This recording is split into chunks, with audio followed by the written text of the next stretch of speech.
So what I would suggest is that if you do decide to use Socrates, I would come in and just go to their intro videos here, and you can even watch their watch these webinars and these videos first to see if you like how it's set up. But basically, first thing I always suggest is go to footer options and just uncheck this show footer widgets because it makes this weird footer menu.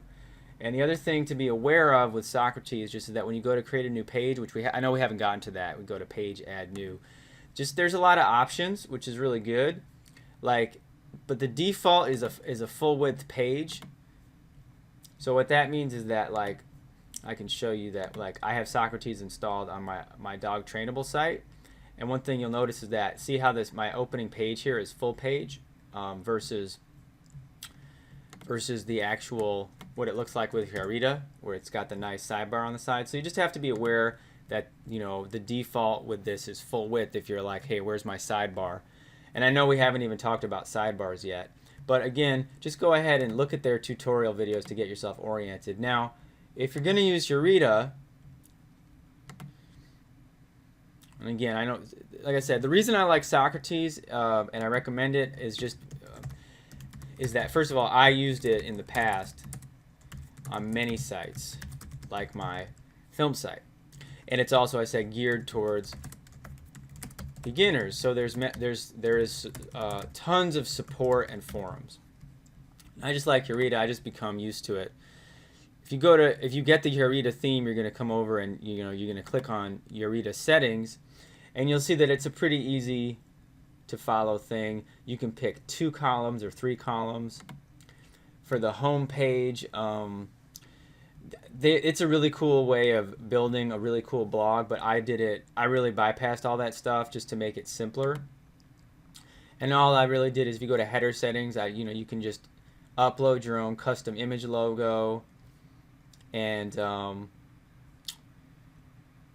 yeah, there's really, for typography, you can change the font type over here, make it 14 point, make it bigger or smaller. And I really didn't, I really mess with too many other things in here. Just put homepage displays. You want to just put it at news boxes and not latest posts. And we're going to get to that in a second when we talk about actually the way a blog works.